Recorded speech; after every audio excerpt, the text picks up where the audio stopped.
fim de semana é marcado pela apreensão de mais de 400 quilos de maconha em Santa Catarina. Governo do Estado apresenta projeto da Lei Orçamentária Anual para 2023. Conselho Universitário da UFSC adia a discussão sobre liberação do uso de máscaras na universidade. Veja também, no esporte, Avaí é goleado pelo São Paulo fora de casa pela Série A do Campeonato Brasileiro. E ainda, na Série C, Figueirense empata com o ABC em casa e deixa escapar o acesso à Série B de 2023. Está no ar o Band Cidade com Rodrigo Cardoso. Olá, uma boa noite e uma excelente semana para você. A gente começa o Band Cidade hoje com saúde. O Laboratório Central de Saúde Pública, o LACEN, foi certificado para realizar os exames de diagnóstico da varíola dos macacos. Os detalhes ao vivo aqui no Band Cidade com o repórter Ronaldo Penido. Tudo bem, Ronaldo? Uma boa noite para você. Boa noite, Rodrigo. Boa noite a todos. O Laboratório Central de Santa Catarina, o LACEN, recebeu a certificação do Ministério da Saúde para a realização de exames de diagnóstico para a varíola dos macacos. Com isso, o tempo para a liberação dos resultados passou de 10 dias para 48 horas, garantindo agilidade na adoção de medidas de prevenção, como o isolamento de casos confirmados e também a busca ativa de contatos. De acordo com a Vigilância em Saúde, já foram realizados até o momento 738 exames de diagnóstico da doença. A Secretaria de Estado da Saúde informa que já adquiriu de forma emergencial os insumos para a realização de pelo menos 10 mil testes, 10 mil exames pelo LACEN. Além disso, o Ministério da Saúde confirmou o envio de kits para diagnóstico produzido pela Fiocruz Biomanguinhos, o suficiente para realizar 1.056 exames. Até esta segunda-feira, foram notificados 1.219 casos da varíola dos macacos em Santa Catarina, casos suspeitos. No entanto, 261 foram confirmados, 719 descartados e 223 permanecem em investigação. Voltamos ao estúdio do Band Cidade. Obrigado, Ronaldo, pelas informações. Uma ótima noite para você. O Conselho Universitário da UFSC adiou a discussão sobre a liberação do uso de máscaras nos campi da instituição. O assunto só deve voltar a ser debatido na semana que vem. A comunidade acadêmica se prepara para discutir o uso de máscaras. Na Universidade Federal de Santa Catarina, o uso é considerado obrigatório pelo colegiado, mas esse hábito diverge entre os departamentos. Meio confuso, porque alguns professores exigem e outros não. Então, às vezes a gente precisa colocar e outras vezes não precisa.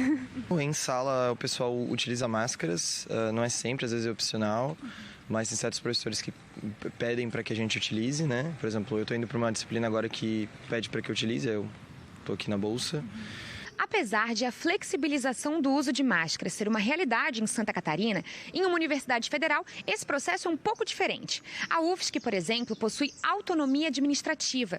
Isso significa que todas as decisões tomadas aqui precisam passar pelo Conselho Universitário, que é composto por representantes do corpo docente, discente e servidores. Nesse caso, o Comitê de Saúde também se manifesta.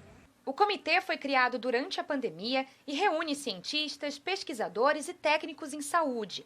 A análise da situação pandêmica do estado é levada em conta, assim como os índices de internação por Covid-19, que segue equilibrado. No período dos últimos 7 dias, por exemplo, a média de casos diários reduziu pela metade. Nós estamos com 1.700 casos ativos, que é o menor índice, acho que de toda a história da pandemia.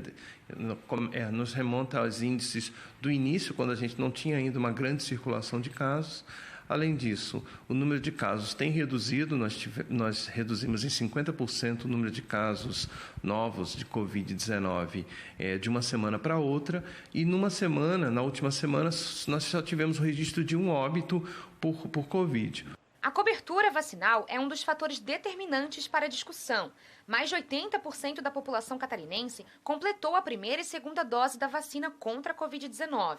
Já com relação às doses de reforço, são cerca de 56% da população vacinada. Nesta terça-feira, será realizada uma reunião com representantes da universidade, mas a discussão sobre a flexibilização da máscara foi retirada de pauta. A universidade pretende discutir o assunto em uma assembleia extraordinária, marcada para o início de outubro, logo depois do período eleitoral. Até lá, se mantém a obrigatoriedade.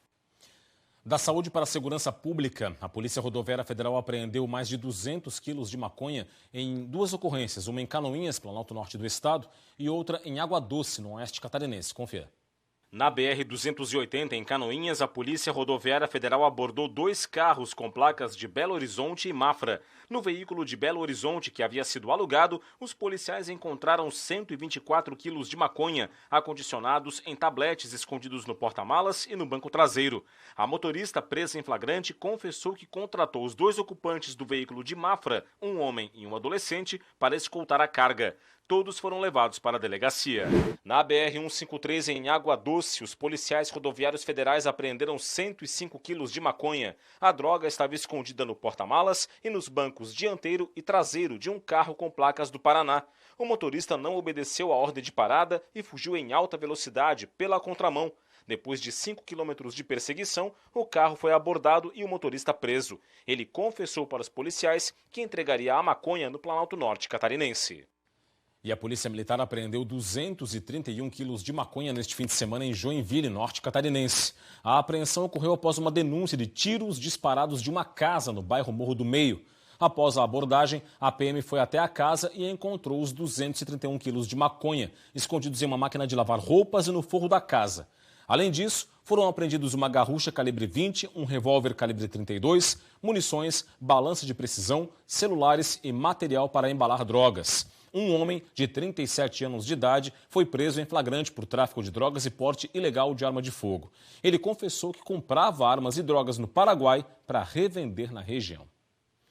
A Polícia Federal abriu inquérito para apurar a tentativa de furto na agência da Caixa Econômica Federal do bairro Lagoa da Conceição, no leste da ilha, aqui na capital do estado. Até agora, ninguém foi preso. De acordo com a Polícia Federal, os trabalhos seguem em sigilo para o sucesso da investigação. Foram feitos exames periciais no local do crime, bem como para apuração dos materiais usados, coleta de vestígios, dados e informações para identificar os autores. O crime ocorreu na sexta-feira. Bandidos invadiram uma casa de luxo na Lagoa da Conceição. Após entrarem no imóvel, os criminosos quebraram o muro e acessaram o banco, que é vizinho da residência. O grupo tentou arrombar um caixa eletrônico, mas o sistema antifurto despejou tinta nas cédulas. Por causa disso, nenhum valor foi levado. 2 suspeitos foram identificados, mas até agora ninguém foi preso. Um avião monomotor caiu em uma plantação de milho de lontras no Alto Vale do Itajaí no fim de semana. Uma mulher de 24 anos de idade foi encaminhada para o hospital de Ibirama. Um avião de pequeno porte com 2 passageiros caiu na tarde do último sábado em Lontras. De acordo com os bombeiros voluntários da cidade, a queda aconteceu por volta das 5 horas no loteamento dos Clettenberg, no bairro Salto Pilão. A aeronave caiu numa área particular de plantação de milho, próximo à BR-470. As 2 vítimas conseguiram sair sozinhas do interior do monomotor.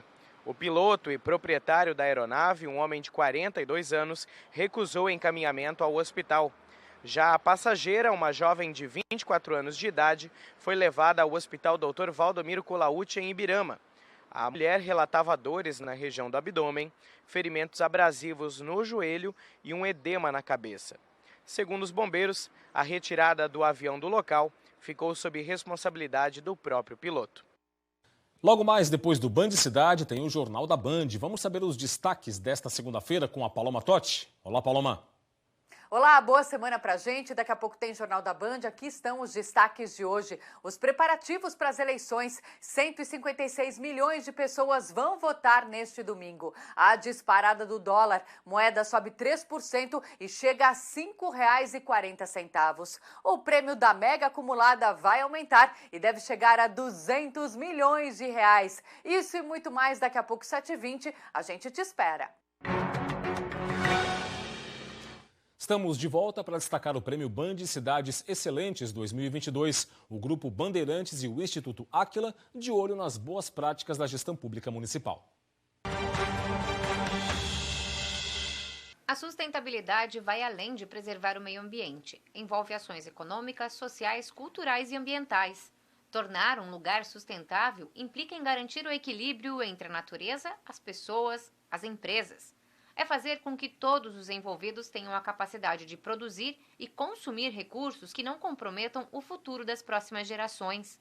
Por isso, a sustentabilidade foi incluída nesta edição do Prêmio Band Cidades Excelentes e agora faz parte dos 6 pilares, tendo como critérios de avaliação as condições ambientais urbanas, a coleta seletiva, reciclagem, distribuição de água, emissão de poluentes e gases de efeito estufa, gestão de riscos e desastres, impacto ambiental, entre outros. Este novo pilar da plataforma permite uma análise mais aprofundada sobre a atuação dos municípios em relação a todos esses pontos, com base no algoritmo IGMA, desenvolvido pelo Instituto Áquila, que analisou as cidades do mundo todo.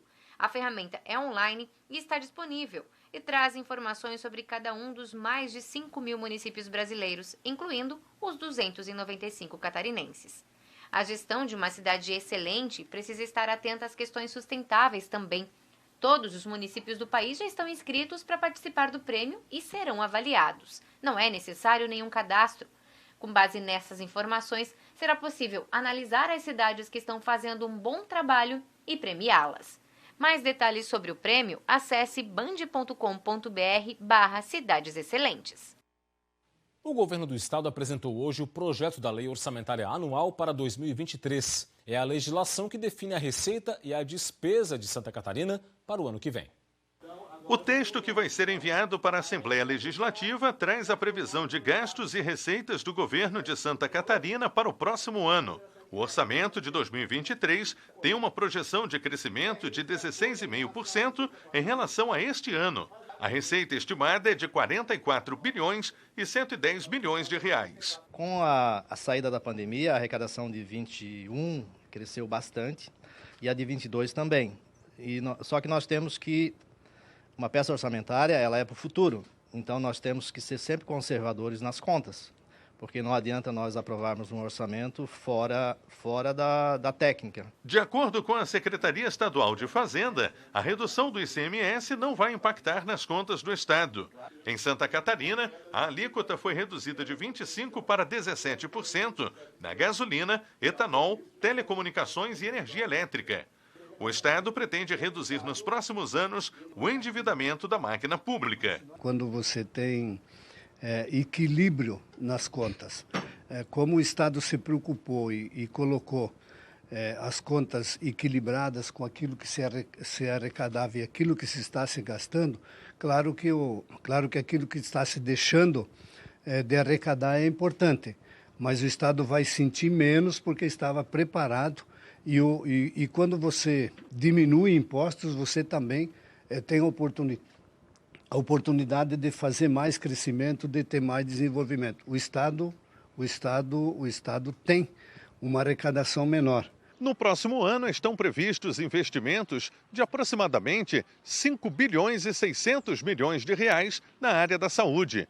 O montante é 4% acima do estabelecido pela Constituição Federal, que é de 12% da receita dos estados. Pela lei orçamentária, a educação vai receber 8 bilhões e 850 milhões de reais.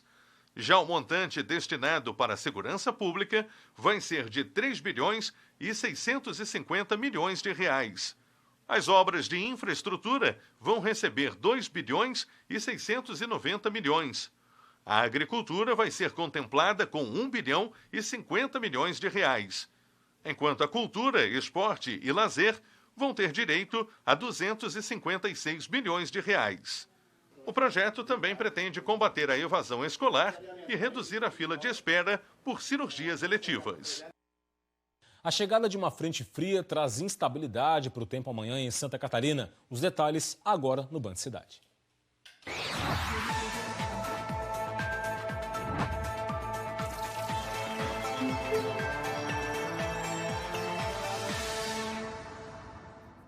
A terça-feira vai ter nebulosidade variável em Santa Catarina, com chuva isolada especialmente a partir da tarde. As temperaturas vão registrar pequena elevação no estado.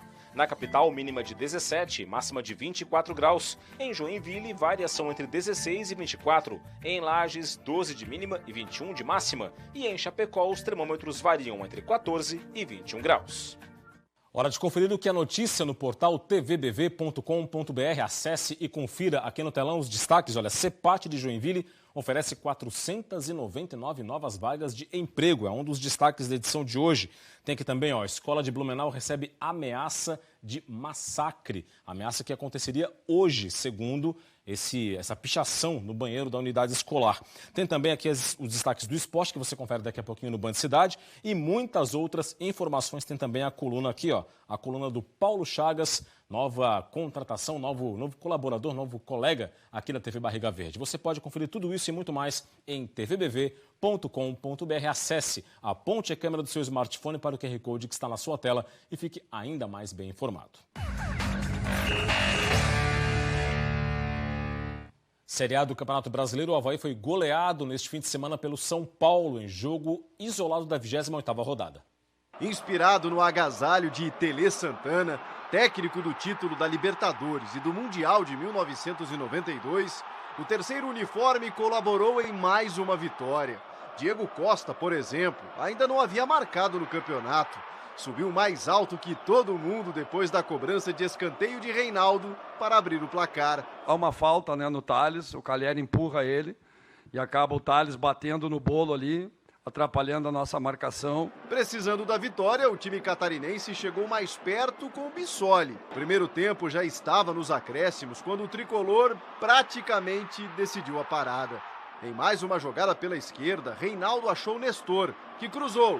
E Luciano se esticou todo para marcar mais um. Ainda deu tempo demais antes do intervalo. Em nova cobrança de escanteio, aí Patrick dominou e fuzilou para explodir o Morumbi. Igor Gomes cruzou para Éder fechar a goleada. Claro que aqui sempre é difícil, né, jogar contra o São Paulo, ainda mais no momento que eles estão, né? Essa derrota ela é dura, né, mas nós estamos bem vivos na competição. Na Série B, o Criciúma venceu a Chapecoense e o Brusque perdeu mais uma. A missão em Itu era vencer para buscar respirar um pouco na Série B. Mas o que aconteceu foi o contrário. O Brusque viu o ituano marcar um gol em cada tempo. Brenner, livre na área, balançou as redes no início da primeira etapa. Mas não dá para dizer que o quadricolor não teve chances. Crislan, de cabeça, e Totti arriscaram. Só que quem aproveitou a chance de novo foi o ituano. Desta vez com Ailon, que fechou a vitória por 2-0. E complicou ainda mais a vida do Brusque na Série B, que agora soma 3 derrotas seguidas. No sul catarinense tivemos duelo estadual. Criciúma recebeu a Chapecoense e mostrou quem manda no Heriberto Wilson. Thiago Alagoano cruzou na área, Igor subiu mais alto que todo mundo, mandou de cabeça e aproveitou a sobra da bola que bateu na trave para marcar. No segundo tempo, a Chapecoense cresceu e foi quem teve mais oportunidades para marcar. E não foram poucas, viu? Só que não aproveitou. E aos 33, o árbitro marcou pênalti para o Tigre por falta de Victor Ramos em Igor dentro da área. Felipe Matheus fechou a conta. Vitória do Criciúma por 2-0 sobre a Chapecoense. Na Série C, o Figueirense empatou em casa com o ABC e deixou escapar o acesso. Quando a bola rolou, a alegria dos alvinegros se transformou em tensão à medida que os minutos iam passando e a bola não entrava. A torcida ficou quase o jogo inteiro assim, em silêncio, nervosa e atenta. O nervosismo e a ansiedade também pode ser vista dentro de campo. O Furacão errava muitos passes e não conseguia criar boas chances, nem chegar no gol adversário. O primeiro tempo foi assim. Nem Wilson, nem Matheus Nogueira tiveram muito trabalho. E durante o intervalo, Figueira não desceu para o vestiário, não. A conversa foi ali, do lado da torcida. E parecia ter surtido efeito, porque para a segunda etapa, o Furacão, que precisava da vitória, voltou melhor, arriscando mais. E aos 15 minutos, teve festa no Scarpelli, mas não foi gol do Figueira, foi lá em Belém. Paysandu abriu o placar. A torcida animou e tentou empurrar o time, mas faltou calibrar a pontaria. E se o gol não saía aqui em Floripa, lá em Belém saía. Vitória empatou, mas esse resultado ainda era favorável ao Figueira. O alvinegro só precisava de um gol. No último lance, todo mundo na área, até o Wilson.